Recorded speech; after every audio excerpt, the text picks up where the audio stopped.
You are listening to the Horse Radio Network, part of the Equine Network family. What a beautiful day for horses in the morning. You are listening to the #1 horse podcast in the world. Here is your entertaining look at the horse world and the people in it.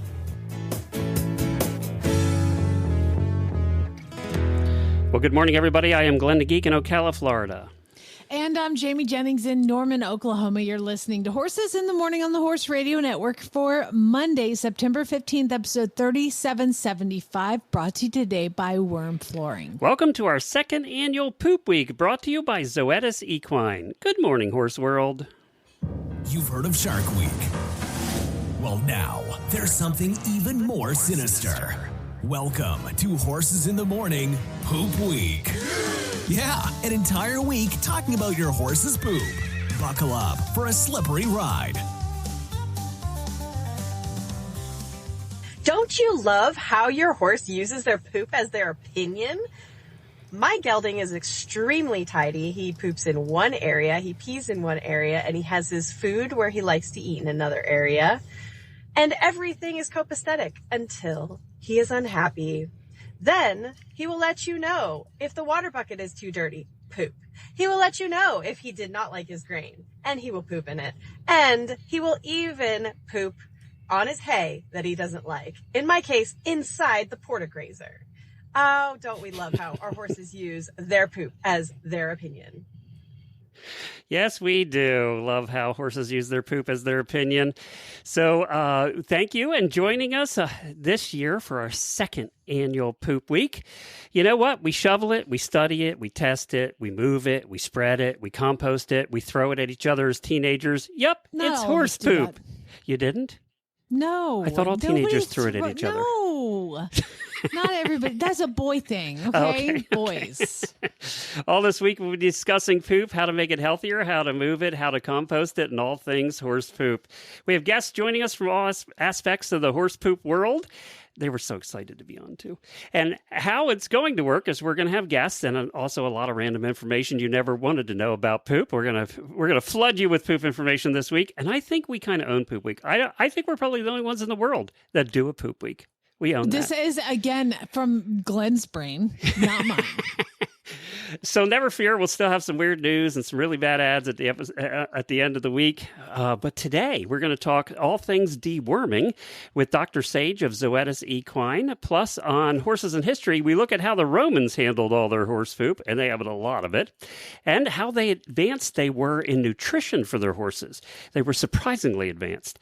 So we're going to talk about that today as well. But we got some normal stuff to do, and one of those normal things is this.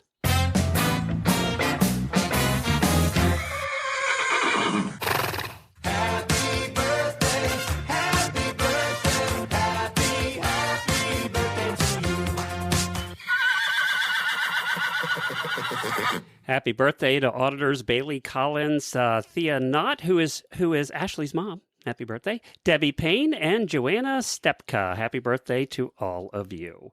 And now I have officially replaced it so I don't screw up. Here you go.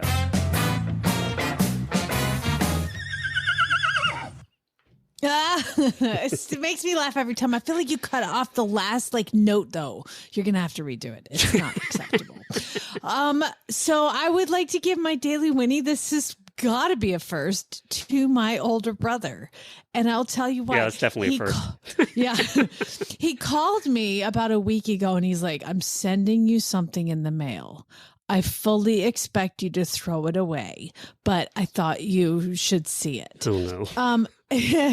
Well, so my dad is retiring from 9,000 years of being a State Farm agent. My brother works for him, so he's having to go through his office. He has to hold a record, your dad, for being a State Farm agent. He was brought up on stage as the longest ever.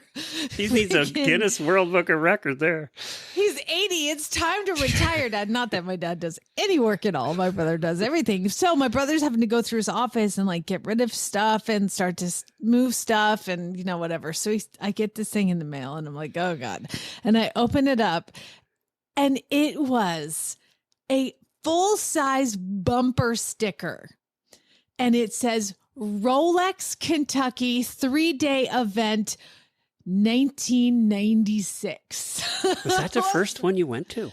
No, I went to ones in the 80s, but I just thought like most people would have just tossed it. My dad kept that and just filed it, I guess. And because I think my dad went with me that year. So yeah, 1996. That was like, looking back at that, it's like when my parents were in the throes of divorce hate, and like I was just hating my life. I think 96 I lived in Lexington, and so he must have come up and bought that bumper sticker. I don't know when it happened, but I don't know. It was really cool to get a piece of something that old, even though it seems like 5 minutes ago to me. And I was like, oh my God, 1990, do the math. That's like almost 20 years ago. What happened to my life? No, 30 years ago. I was just going to say, you're counting wrong, girl. It hurts. It hurts. Yeah, definitely 30. Oh, no. I was like, that's only 20. It's 20 years ago. That's so long ago. Wait, hold on. That means it's that long since I've done high school math. 30 years ago. It's nice of your brother to do that, though. We got to give him some credit. Yeah, that's why I gave him a daily Whinnie. I thought it was real sweet. And again, wow, my hands are sweaty now, just realizing how long ago 30 years ago. That means you started going to Rolex, if you did in the 80s, 40 years ago. Here, I'll cleanse your soul with some talk about poop. How about that? Oh, good. Let's clean up with the poop. Facts and figures about poop. This is what I found out with my research. Did you know that a 1,000-pound horse will average 8 to 10 piles a day? You all knew that because you cleaned it up. It does seem low. I think my pony does 20. Seems like he does a lot every day. On average, a horse produces between 35 and 50 pounds of manure per day. That seems about right because a wheelbarrow, after cleaning up after one day, probably seems like about 50 pounds. I think that seems about right. Taking an average of 3 weeks to produce its own weight in poop. So think about that. Every 3 weeks, your horse produces its own weight in poop.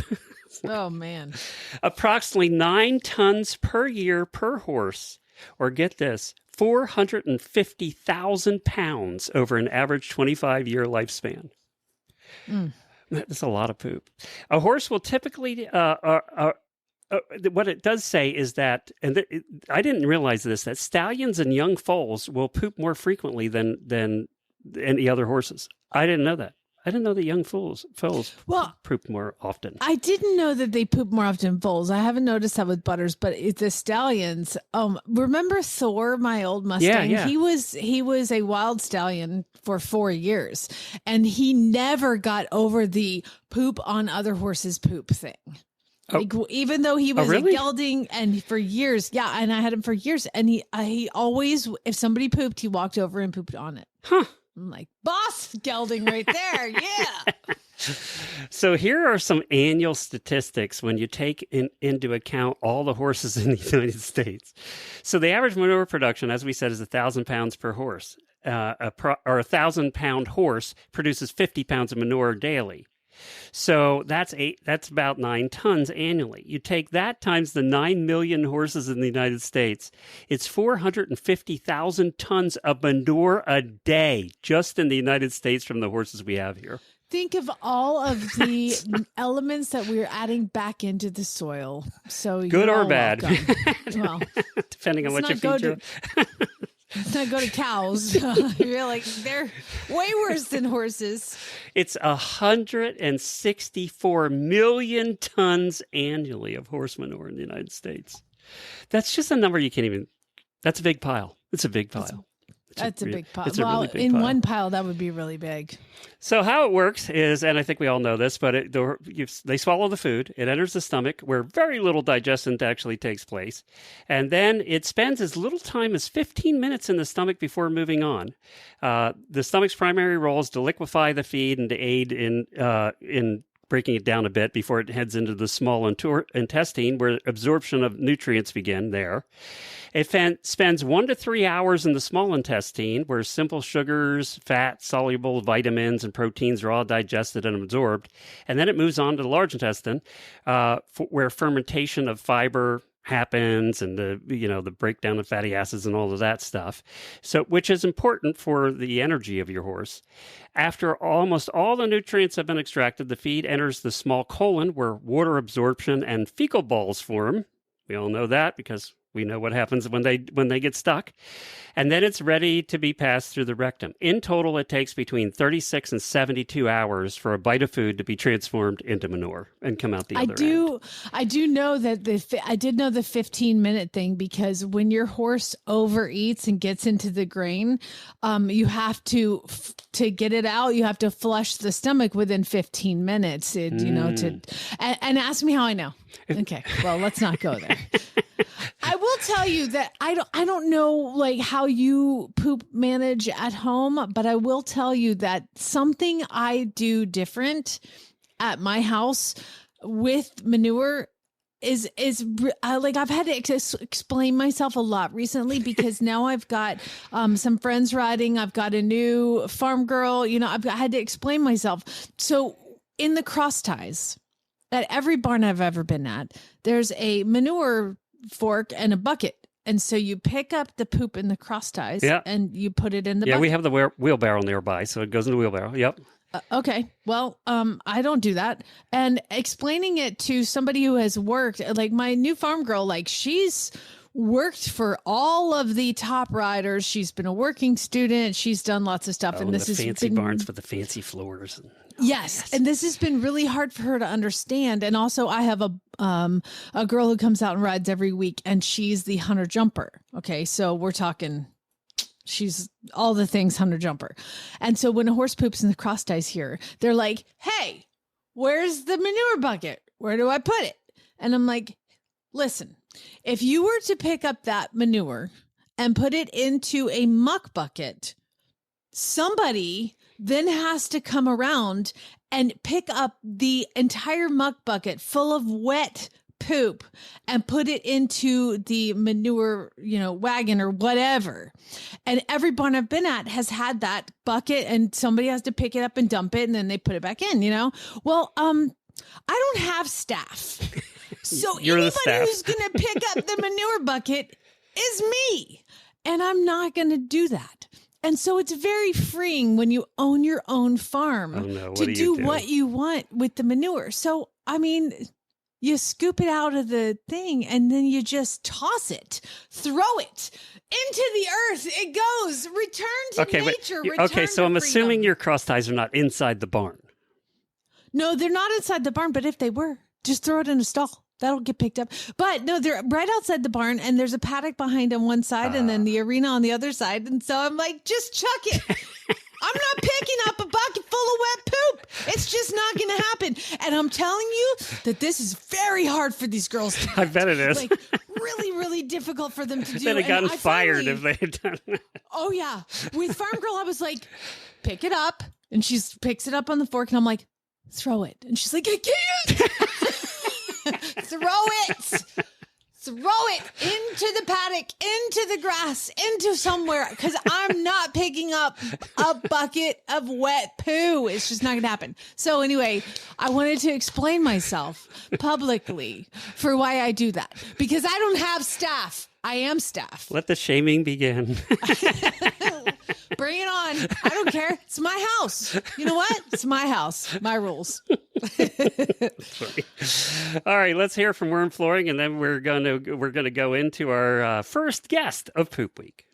Let's face it, traditional floors in trailers, barns, and workshops take a beating. Remember the poop thing we mentioned? Well, they crack, they leak, they collect dust like nobody's business, and those temporary fixes, well, they never last. So introducing a revolutionary solution, WERM flooring, WERM flooring. WERM flooring is a sealed system that's easy to clean and maintain. No more back-breaking scrubbing. Plus, it's slip-resistant, keeping you and your horse safe and sound. And unlike other options, WERM flooring is built to last. Liquids, no problem. WERM flooring protects your floor and keeps it looking beautiful for years to come. Don't settle for a floor that's a constant hassle. Invest in worm flooring today. Visit wormflooring.com. That's WERM flooring.com to learn more and transform your space. Worm flooring, the lasting solution for a beautiful floor for your barn, trailer, and more. And again, ask me how I know, because I have worm flooring and it's been in there for over a year now and it looks amazing. And I love it so much and I would never go back. It's awesome. Well, we welcome as our first guest here at Poop Week, Dr. Abby Sage, Equine Technical Service Veterinarian for Zoetis, our title sponsor for Poop Week. And we thought, what a better way to start Poop Week than talking about worms. I mean, let's do it. So, Dr. Sage, thanks for joining us. Appreciate it. Hey, thanks for having me on. Now, from what I read of your bio, you've spent a lot of time talking about worms over the years. Actually, I don't know exactly how it happened, but parasites have always been a part of my life. Did you grow up thinking, I'm going to be a parasite expert someday? No, but somehow in my graduate degree, I ended up working on malaria, which is a parasite, and then things just went from there. I ended up teaching about parasites, and they're just, they're fascinating. Well, I'm glad you think that, because your whole career has been based on it here. So, obviously we've talked about deworming a lot on the show over the years and how there's issues, related to that now. So I'm just going to start with, what's the current state of deworming? Where are we at? Well, things have changed a bit, Glenn. We now think that we should not be deworming just haphazardly. We want to have targeting deworming now. So it used to be that we would just deworm every couple of months. We'd go down to our local feed supply, buy whatever was there. We just make sure we switched it up. And let's be honest, they bought whatever was on sale. That's what we bought, right? That's right. That was our deworming program. Yep. But now, because of resistance, we want to make sure that we're much more targeted in our approach. Meaning what? So now we recommend, and actually it's the American Association of Equine Practitioners that came up with these guidelines, that we recommend that all horses be dewormed twice a year. So once in the spring and again once in the fall. But in addition to that, all horse owners should have fecal egg counts done on their herd. And those that are considered high shedders, which have over 500 eggs per gram, should get additional dewormings depending on where they live. So if they're up north, they would have one additional worming in the summer. If they're in the south, where the grazing season is longer, then they would probably have 2 additional wormings. So a total of 4 for those horses. And getting the fecal egg counts, I know there's companies that do that, and your vet can do it. Is there any does it matter?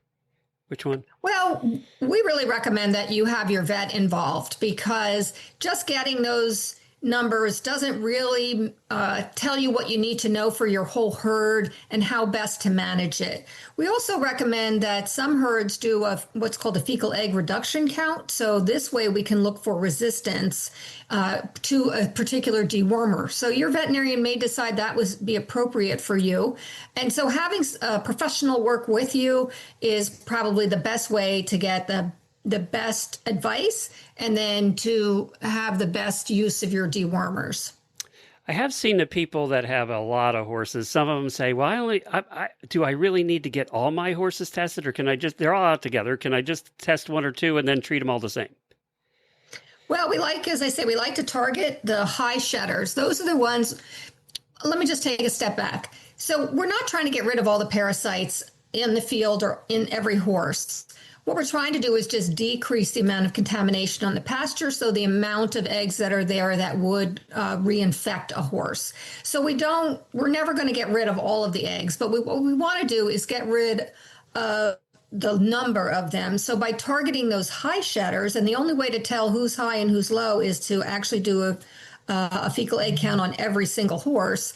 Once we know who's the high shedder, then those are the ones we target with more dewormer. So I get the test back, and what's it going to show, the fecal egg count test? It'll tell you how many eggs per gram that your horse has in its fecal sample. And how do we interpret that? Yeah. So if they are under 200, that's considered a low shedder, and that horse only needs to get dewormed in the spring and the fall. If they are over 500, those horses are considered high shedders, And if you live up north, you'll want to get them dewormed again in the middle of the summer. And if you live down south, you probably want to do 2 additional ones in the summer, 2 or 3 months apart so that you can spread that out. The idea for that is that we're trying to decrease the amount of eggs that those high shedders are putting out on the pasture. So how do I know which type of, because I mean, you go to the feed store or any online retailer and you go to buy dewormers and there's fenbendazole and there's Panicure and there's ivermectin and there's Quest Plus. There's all the different brand names and all the different types of dewormers. So how do we know which one corresponds to what we're needing? Well, that's exactly why you need to work with your veterinarian, because they can look at your herd, they can look at what other horses in your area may have, and they can be the ones to best advise you. There's a lot of resistance to dewormers now because we haven't had really any new ones in many years. So we want to be sure that you're using the right dewormer that will get the parasites that your horse has. So we make a product called Quest, and then we make one in the fall called Quest Plus, and those actually will do a wide variety of parasites for adult horses. But if you're talking about foals and yearlings, you may want to choose other ones. And again, that's why we want to get your veterinarian involved. Didn't Zoetis do a campaign, if I remember right, called like buy less dewormer or use less dewormer? Exactly. So the idea is not to be just going out and buying dewormer on a regular basis and deworming every horse that you have. This way we want to target it. So we want you to buy less dewormer. We really want most horses to only be dewormed twice a year. And so there's no reason to buy large quantities of dewormer, or some dewormers you need to give 5 doses to get the same effect you might with 1 dose. So we're just trying to make an awareness to people that we want to really think about how we deworm now. Now, you mentioned the Quest being a springtime and the Quest Plus being a fall. I've used these dewormers for years. I had no idea that one was based on that they were based on seasons. Yes. So Quest in itself is moxidectin, and that gets a very broad spectrum of parasites, including the dangerous parasites of small strongyles. And then we recommend that for spring because that will really cover most of them. But then we recommend in the fall using Quest Plus. The plus is praziquantel. It's just another parasiticide that is in that product, and that targets tapeworms. And fall is the best time to target tapeworms because they will then, if you can get rid of them in the fall, right after there is a cold snap or a frost, then you won't get any more tapeworms until come spring again. So in most places in the country, do worms just die off in the winter, or are they still, we're going to rule out the South where I live, but, most places in the country where it actually gets cold, do they die out? Are they even in existence in the winter? So all horses pretty much have what we call encysted larvae of the small strongyles, and those will overwinter in the horse. And the Quest is actually the only dewormer that will get encysted strongyles in 1 dose. So those can still be present in the horse. Usually, even though they may shed eggs through the year, they will not develop in the manure. So the reason that we talk about poop week is because the eggs are passed in manure. They become larvae in the nice warm sun out in the pasture, and the horses, because they graze that grass around there, will get reinfected. So in the winter, if you're in a place where it gets cold enough, then those larvae will not develop all winter, so they will not become reinfected during the winter.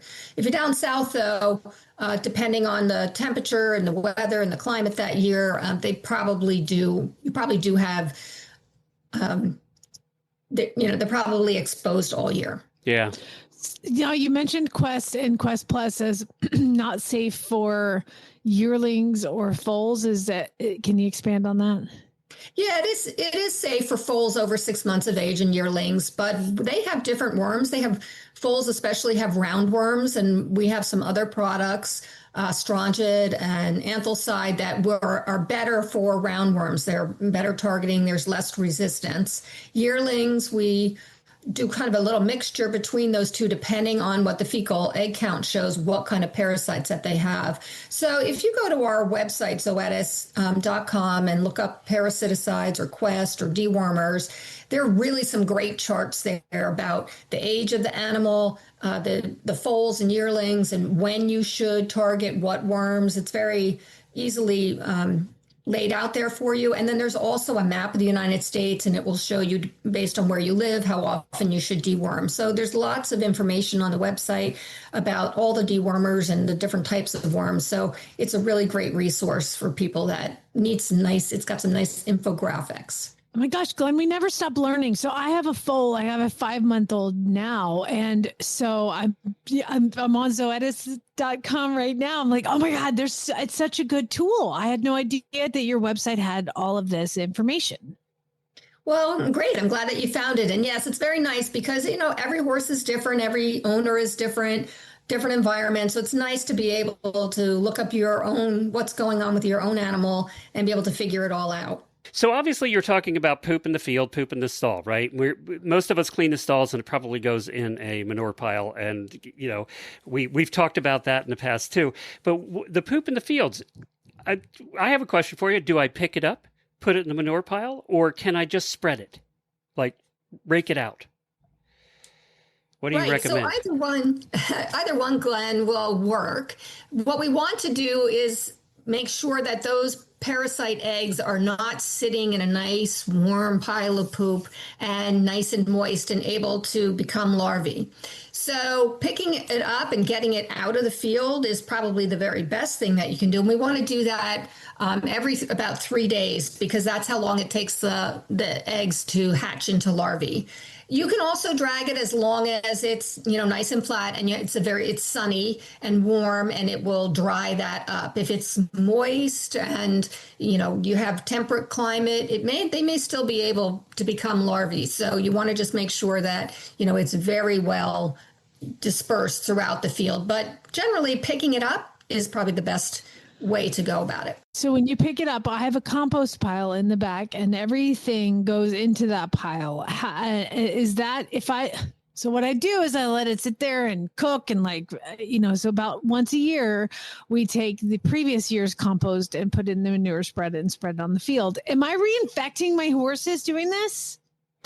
As long as your compost pile gets warm enough, and that would be a whole nother topic for a really great podcast. I call cooking it. Yeah. I cook it.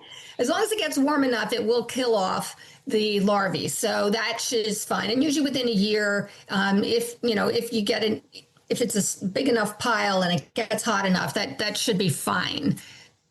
I'm in charge of dragging the horse husband here is in charge of dragging the paddocks. And I do it once a week. And now I realize I'm not doing it often enough. What you need to do, Glenn, is you need to take your horse husband self and get yourself a fork and go out there and pick the field. Okay. I really like the dragging part because I get to drive the tractor around really fast. So I pick my field and it's the best exercise I have ever gotten. It's great. And I get to go out and see my horses every day. Lemons out of lemonade, Glenn. She is spending quality time with her animals, getting healthy exercise. Get your fork. Exactly. Well, and then I can look at their poop and make sure they're healthy. I can see it from the tractor. I really can. Tractor's not that big.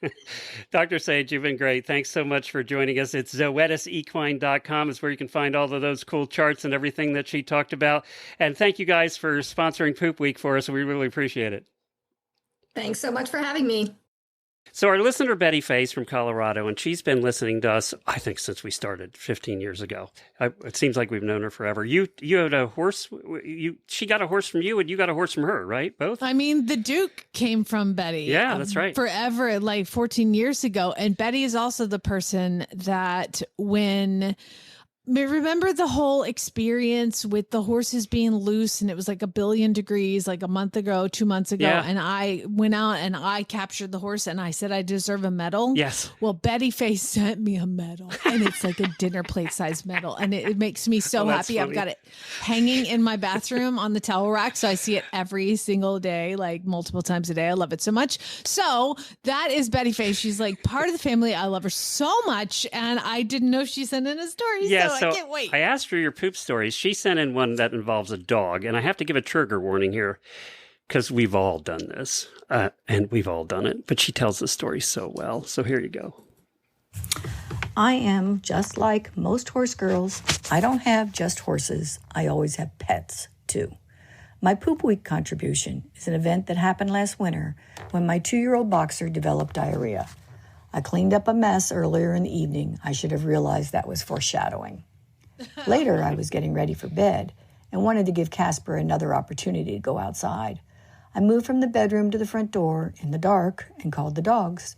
Sergeant Reckless, my corgi, trotted right up, but Casper stayed on his bed under the living room windows, determined not to move. He was exhausted from dealing with a tummy ache. As I reached the front door and the switch to turn on the lights, my bare foot landed squarely and firmly in soft, disgusting, really smelly poop. The vile mess even worked up between my toes. Cursing like a sailor and not wanting to move, I called Casper, who decided getting near a raging woman was dangerous. He stayed put and tried to disappear. So what to do? Hop on one foot? That would have worked 6 months ago, but thanks to an autoimmune disease I'd recently developed, giant cell arteritis, and the side effects from prednisone, I developed drop foot, and I have no balance. I struggle to lift my toes on my left foot and trip easily. Even walking on my heel wasn't working. So there I was, trying hard not to, but ultimately tracking doggy diarrhea all over. First to Casper, who I had to drag from his bed to the door, then to the kitchen for paper towels. There was a ridiculous amount of dog crap all over my living room and kitchen floors. I did the best I could by wiping my foot and then collecting the poop my foot left behind. The smell was the kind that automatically makes you want to retch, and with my poor vision, I had to really bend over close to my foot to be sure I cleaned it all off. So I got a really good whiff. After washing my feet, I got to mop the floor. It took a while to get drowsy again, and I didn't manage to fall asleep for another hour. Casper was better the next day, but I couldn't get clean enough. Not all drama is life-threatening or painful. Sometimes it's just gross. I am a sad old lady with dog crap on her foot. Betty Faye. We've all had it squished between the toes. I was wearing socks at the time, and they got thrown away. Yeah, just throw them away. But we've all Just done toss this. it. We've all done it because we've all had dogs have this problem. I just had a similar situation to that dog that came up home and gave my dog kennel cough. I feed the horses carrots at the fence line, and I was like. Even on your shoes, it's bad. And I was wearing shoes, and I was like, should I toss them? Yeah, should I just throw them away? If they're cheap sneakers, I did. Oh, God, we've all been there, Betty Faye. I'm feeling for you, girl. And well told, by the way. Well told.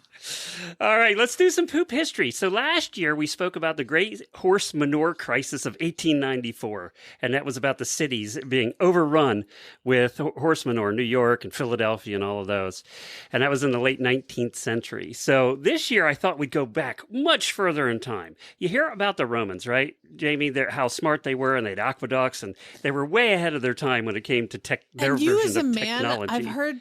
I've heard men think about the Roman times more than most, so I think this is very applicable. It is. About the Roman times. So right around 0 to 400 AD is the time frame that we're talking about. And, they were so advanced at so many things. I thought, well, they had a lot of poop. They had a lot of horses. They were at war a lot. Used horses for transportation. They just used horses for everything. So my research suggests that the Romans had a multifaceted approach to handling the immense amount of manure that they generated in their cities and the farms and everywhere. They didn't really have a single clear-cut solution, but they used a combination of methods, which sounds familiar, doesn't it? Because don't we do the same thing? Yep. So here's a breakdown of what my research found. Manure was a valuable commodity back then, and it was used for agriculture. They were smart enough to know that manure was good for their fields. Roman writers on farming, such as Cato the Elder, who, by the way, if you know any Roman history, Cato the Elder must have written about 100,000 books because he's the only one they ever talk about in Roman history, writing things down. So he emphasized the importance of using animal manure as fertilizer to improve soil fertility and increase crop yields. And it wasn't unique unique to the Romans, but they were sophisticated in the way they did it. They actually understood that multiple animal manure was better than just horse manure. So they would actually combine different manures to increase its nutrient content. And there was actually, this is a guy named Camilla who wrote in a book in the 1st century. He said, horse dung is the hottest of all and should not be spread fresh on the soil, which we're going to talk about later in the week, by the way. Oops, I've been chucking it in my pasture for this whole time. We're going to talk about how that's bad later in the week.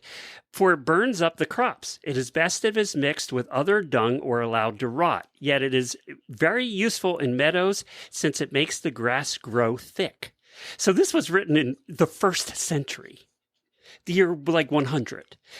Dried manure was sometimes used as fuel, especially in rural areas with fewer trees. Because remember, at that point, they were cutting down the trees for everything, houses and fire and warmth and all that stuff. So there was a distinct lack of trees in certain places around the Roman Empire. So in pre-industrial society, waste was often viewed as a resource. Now get this. You're going to love this, Jamie. The same carts that brought the food and goods into the cities like Rome would then be used to haul the manure out to the manure piles at farms outside the city on the return trip. I mean, they're all connected. This says, I hope they washed them after, but I don't know. This created a symbiotic cycle. Yeah, I'm sure it did. Where urban waste was repurposed for rural production. It's funny in this article how it didn't talk about how gross that was, because that's all I can think of. So while manure was a valuable agricultural resource, it was also a significant problem in the crowded cities. And unlike the 19th century, when horse manure became a crisis due to the sheer volume, the Romans kind of had it more figured out. And this cycle that they had with the carts was part of their way of dealing with it. So street waste, along with... You know, when we go to the Ren Fair, the one thing I always said that was missing at the Ren Fair was the smell. So in urban centers at that time, in the early Roman days and even in medieval times, horse manure along with human waste and other garbage was often thrown into the streets. So apparently in Roman times, there was a law against throwing things out of windows, but apparently there wasn't a lot of enforcement of that law. So everything went out the window into the street. Again, the smell in those days must have been something else. Palladius wrote in a book in the 4th and 5th century, dung should be collected and heaped together, for manure from different animals has different powers. That of the horse is light and soon spent, but it causes quick growth. So he was the second one to write about how horse manure causes quick growth. Now, they had, if you remember right, the Romans had sewage systems. They had very elaborate sewage and water systems and aqueducts and all that stuff. Well, it was illegal in Rome to put your animal manure in the sewage system. The only thing that went in the sewage system was wastewater and human waste. They were the only things that went in the sewage system. Apparently, that sounds reasonable. Yes, and apparently the fines were very high if you were caught doing that. So when they brought this dung out to the outskirts of the city, they were put in piles, and they were called middens, middens, large piles of waste known as middens or dumps, and they were common to the outskirts of the city. And they had a name for the people who were the middlemen who dealt in dung. They were the dung dealers, they were called. And it was sterquilionary. Don't try. Yeah, Just I don't know. Move on. They collected manure from urban areas and sold it to farmers. Can you imagine somebody says at the pub while you're having a drink, what do you do for a living? Well, I'm a dung dealer. Yeah. Buy some poop. The Romans, building upon Greek knowledge, demonstrated a surprisingly advanced understanding of horse nutrition. I found this more fascinating than the poop, actually. They really were up on horse nutrition. So forage was a staple, and this was written in some of the texts. Like modern horse care, Romans understood that forage, grass, hay, and other fibrous plants were the cornerstone of a horse's diet. They knew that young green pasture was particularly beneficial for horses' health and appearance. Grain, they had grain. The Romans were well aware that horses engaged in hard work needed more fortification. So like if there were cavalry horses or pack animals, they needed more energy. And they supplemented forage with grains. They used barley was the most common choice in the Roman world. Oats were less common, but became more widespread after the 1st century. So they started using more and more oats. So Roman writers noted that feeding a horse a poor diet, such as only chopped straw, would lead the animal to breaking down under work. They understood that quality, not just quantity, mattered. So that was interesting when you think about it. I've seen the movies, and they did a very good job feeding the Andalusians and Frisians that they only rode and used. Right. I mean, yes, right, exactly. They're everywhere, and they look so healthy. They look so good. They had specialized diets and supplements. They understood the concept of calorie density, that was written about, and adjusted horses' feed based on activity level. So obviously the cavalry horse would get more food. Beyond barley and hay, Roman writers mentioned other foods for horses, including alfalfa. They recognized alfalfa was a better hay. Peas. Apparently peas were a big thing, and they grew a lot of peas. I don't know if it grew well in sandy terrain or what, but they gave horses peas in the winter for better digestion. I don't know. I've never heard of peas being given to horses, but I need to look that up.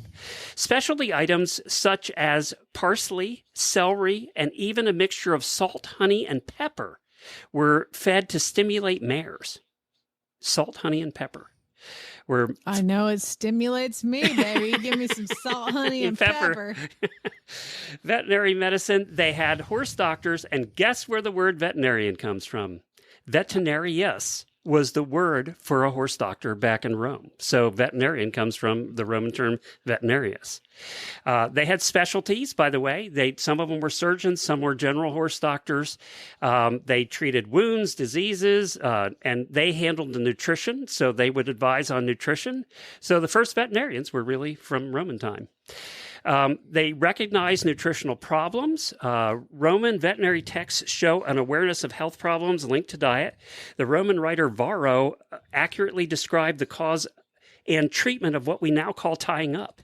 And it was linked to a horse being fed or watered immediately after exercise in those days, is what they thought caused tying up, and kind of still the same today. Preventative care, they also took care to prevent injuries. Mosaics and reliefs on the walls of caves and things show racehorses wearing leg bandages. So they were actually using leg bandages back in Roman times. And you'll see that if you see, I looked at some of the pictures, and sure enough, right where our leg bandages are, they had leg bandages. They had wraps. So there you go. A lot of that dates back to Roman times, and the history there. I just thought that the nutrition stuff was really interesting. So I'm hearing leg bandages in the Roman times, and I seriously doubt that they had ceramic infused. I doubt it. No. I think it was lining in their leg wrap. It was more like polo wraps. I mean, seriously, and we get so much crap about the different types of leg wraps. I'm going to go Roman style. That's what I'm going to start saying. There you go.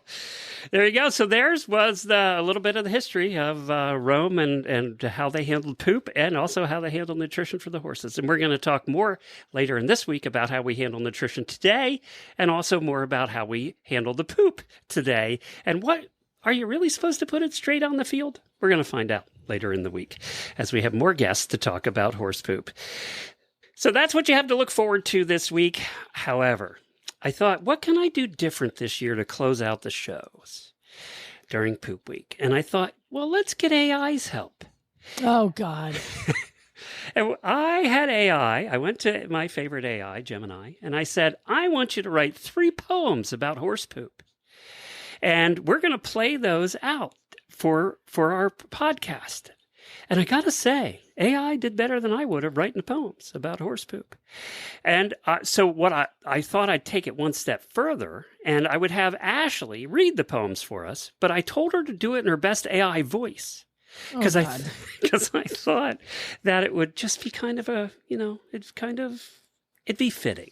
So today we're going to play the show out with a poop poem called Ode to the Pile. Written by AI, read by Ashley, acting as AI. And then in the Auditor Post show, we're going to switch gears totally and talk about the happiest states and see if we agree with them. Here you go. The least poop states. Yes, here we go. Here's the Ode to the Pile. Ode to the Pile. In Rome or on a modern farm, a horse leaves gifts with rustic charm. No ribbon, bow, nor dainty wrap, just plop, a steaming, earthy slap. Some call it gross, I call it grand. a treasure trove for soil and land. From pastures green to gardens neat, the world's best crop starts at their feet. So when you pass that fragrant scoop, tip your hat. It's noble poop.